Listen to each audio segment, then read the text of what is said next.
بسم اللہ الرحمن الرحیم۔ رب اشرح لی صدری ویسر لی امری واحلل عقدۃ من لسانی یفقہوا قولی۔ ربی زدنی علما۔ السلام علیکم ورحمۃ اللہ وبرکاتہ۔ الرحیق المختوم۔ نبی کریم صلی اللہ علیہ وسلم کے سیرت کے حوالے سے آج ہم جانیں گے غزوہ احزاب۔ اس موقع پر ایک نرنایک قدم اٹھانے کی ضرورت تھی جس کے ذریعے دشمن کے الگ الگ گروہ کو ایک دوسرے سے بے تعلق کر دیا جائے۔ اس مقصد کے لیے آپ نے سوچا کہ بنو غطفان کے دونوں سرداروں عیینہ بن حصن اور حارث بن اوس سے مدینے کی 1/3 پیداوار پر سمجھوتہ کر لے تاکہ یہ دونوں سردار اپنے اپنے قبیلے لے کر واپس چلے جائیں، اور مسلمان اکیلے قریش پر جن کی طاقت کا بار بار اندازہ لگایا جا چکا تھا بھاری چوٹ لگانے کے لیے فارغ ہو جائے۔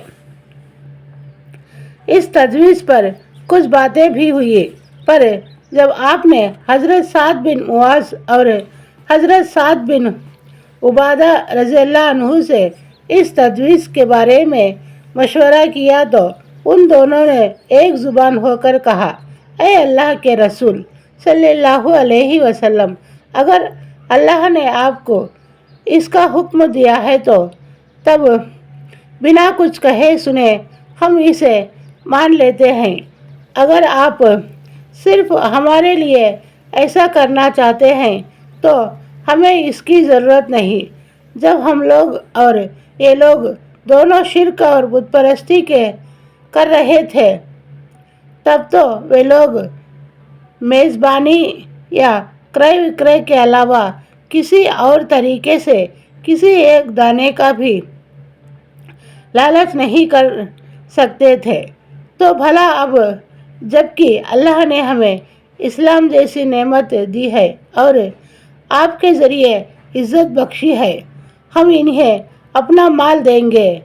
اللہ کی قسم، ہم انہیں صرف اپنی تلوار دیں گے۔ آپ نے ان دونوں کی رائے کو درست پایا اور فرمایا کہ جب میں نے دیکھا کہ سارا عرب ایک کمان کھینچ کر تم پر پل پڑا ہے تو کیول تمہارے لیے میں نے یہ کام کرنا چاہا تھا۔ پھر اللہ کا کرنا ایسا ہوا کہ دشمن میں پھوٹ پڑ گئی، ان کا مورچہ ٹوٹ گیا، ان کی دھارا کنٹت ہو گئی۔ ہوا یہ کہ بنو غطفان کے ایک صاحب جن کا نام نعیم بن مسعود بن عامر اشجعی تھا، اللہ کے رسول صلی اللہ علیہ وسلم کی سیوا میں اپستت ہوئے اور کہا کہ اے اللہ کے رسول صلی اللہ علیہ وسلم، میں مسلمان ہو گیا ہوں لیکن میری قوم کو میرے اسلام لانے کا پتہ نہیں ہے، اس لیے آپ مجھے کوئی حکم فرمائیے۔ اللہ کے رسول صلی اللہ علیہ وسلم نے فرمایا، تم صرف ایک آدمی ہو اس لیے کوئی فوجی قدم نہیں اٹھا سکتے، البتہ جتنا سنبھو ہو ان میں پھوٹ ڈالو اور ان کا منوبل گراؤ، کیونکہ لڑائی تو چال بازی کا نام ہے۔ اس پر حضرت نعیم ترنت ہی بنو قریظہ کے پاس پہنچے۔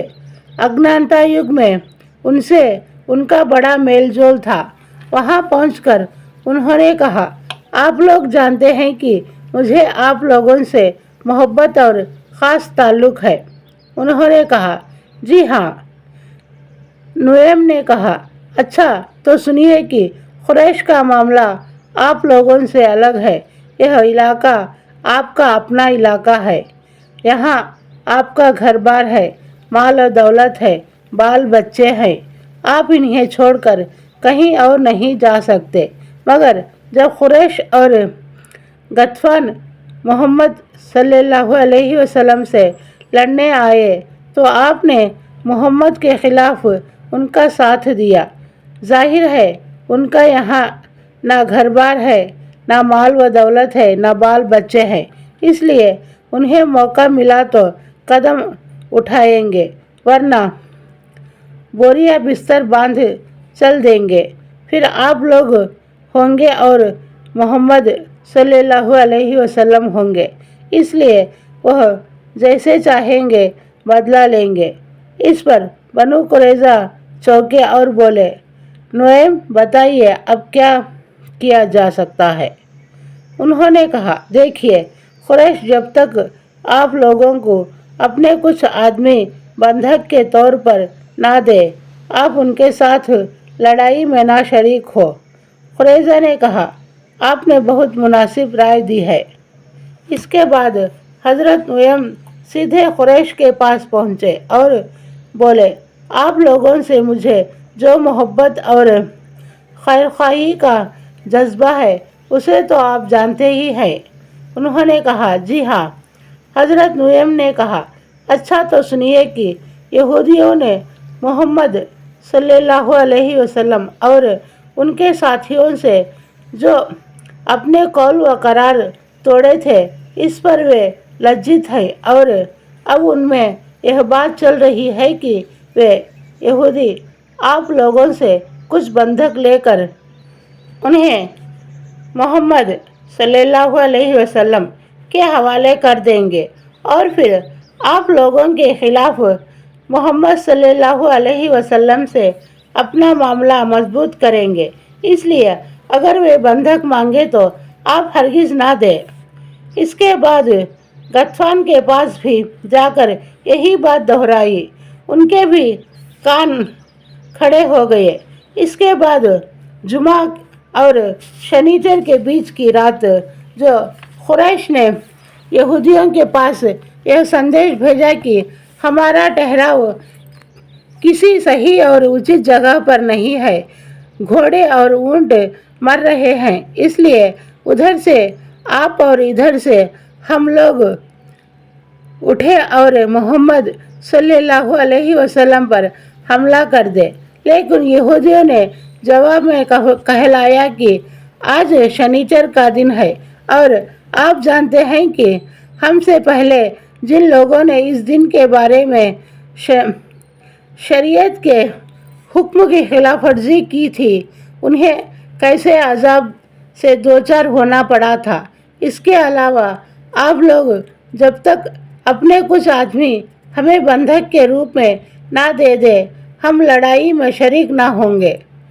دودت جب یہ جواب لے کر واپس آئے تو قریش اور غطفان نے کہا، اللہ کی قسم نعیم نے سچ ہی کہا تھا۔ چنانچہ انہوں نے یہودیوں کو کہلا بھیجا کہ اللہ کی قسم ہم آپ کو کوئی آدمی نہ دیں گے، بس آپ لوگ ہمارے ساتھ ہی نکل پڑے اور دونوں اور سے محمد صلی اللہ علیہ وسلم پر حملہ بول دیا جائے۔ یہ سن کر قریظہ نے آپس میں کہا، اللہ کی قسم نعیم تم نے سچ ہی کہا تھا۔ اس طرح دونوں فریق کا اعتبار ایک دوسرے سے اٹھ گیا، ان کی صفوں میں پھوٹ پڑ گئی اور ان کے حوصلے ٹوٹ گئے۔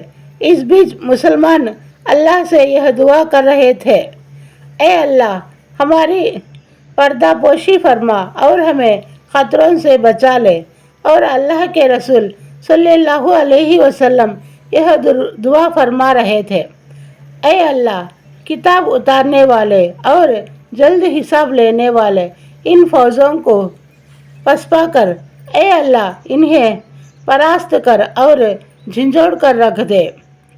آخر کار اللہ نے اپنے رسول صلی اللہ علیہ وسلم اور مسلمانوں کی دعائیں سن لی۔